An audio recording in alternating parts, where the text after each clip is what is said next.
Bonjour à tous, mon nom est Renaud Marguera, je suis le président d'Eminence. Dans notre première capsule, nous avions analysé le profil LinkedIn de Fanny Perron et aujourd'hui, on va s'intéresser à la qualité des publications LinkedIn. J'ai dans cette enveloppe le nom de notre prochain sujet d'expérimentation qui a été choisi par mon équipe et je vais le découvrir en même temps que vous.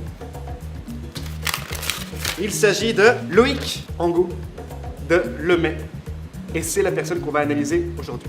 Loïc, qui est directeur de la stratégie durable chez Lemay, qui est certifié LEED et donc expert dans la conception de bâtiments durables. J'ai très hâte de voir de quoi son profil est fait. On va taper son nom tout de suite. Loïc, j'ai l'impression qu'il a déjà un profil qui est bien complété, mais aujourd'hui, on va vraiment s'intéresser à la publication, à savoir comment est-ce qu'il assure une présence dynamique sur la plateforme. Ce qu'il faut savoir, c'est que LinkedIn est une plateforme extrêmement jalouse. Elle veut capter votre attention, elle veut garder votre attention sur le long terme. Donc si vous partagez du contenu qui vient d'une autre plateforme et qui fait sortir l'utilisateur de LinkedIn, l'algorithme ne va pas forcément vous mettre de l'avant. Par contre, si vous créez du contenu natif, si par exemple vous publiez des photos vous-même, LinkedIn va penser que c'est vous qui créez du contenu, donc il va vous mettre de l'avant. Et c'est exactement ce que Loïc fait ici, par exemple, un retour d'événement, plutôt que partager les photos de l'événement directement via un site tiers, il intègre les photos directement sur la plateforme avec une mise en contexte personnalisée. Et là, on voit tout de suite qu'il a eu un très bon engagement parce que l'algorithme a poussé son contenu.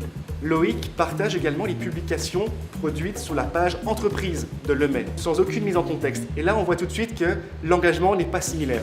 Il y a beaucoup moins de gens qui se sont sentis engagés, mais il y a aussi probablement moins de gens qui ont vu la publication sur leur mur d'actualité. Pourquoi ? Parce que LinkedIn veut tout simplement que l'entreprise paye de la publicité pour promouvoir ce contenu. Donc, ça peut être intéressant de publier, de partager le contenu entreprise, mais c'est toujours mieux de publier soi-même du contenu natif. Ce que l'on voit aussi sur le profil de Loïc, c'est qu'il y a un certain nombre d'occasions manquées. Comme on peut le voir ici, Lemay, donc son entreprise, a accueilli un événement Creative Morning avec Mylène Paquette, l'exploratrice québécoise, qui est venue donner une conférence. Ce que l'on observe, c'est qu'il s'est contenté seulement d'annoncer l'événement. C'est une très bonne chose d'annoncer, mais il ne faut pas oublier également de faire un suivi. Une fois que l'événement est passé, prendre quelques photos, mettre un petit message personnel pour dire quel est le message clé que Loïc retient de la conférence, ça aurait été vraiment excellent pour le positionner comme une personne au cœur de l'écosystème. Donc en résumé, pour vos publications, gardez en tête que la plateforme aime le contenu natif. Donc vous devez créer du contenu et pas seulement le partager. Si vous le partagez, mettez une mise en contexte. Mais essayez toujours de trouver des façons créatives pour créer du contenu vous-même.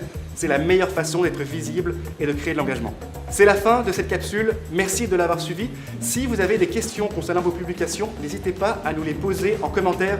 Mon équipe et moi-même, on se fera un plaisir de vous répondre.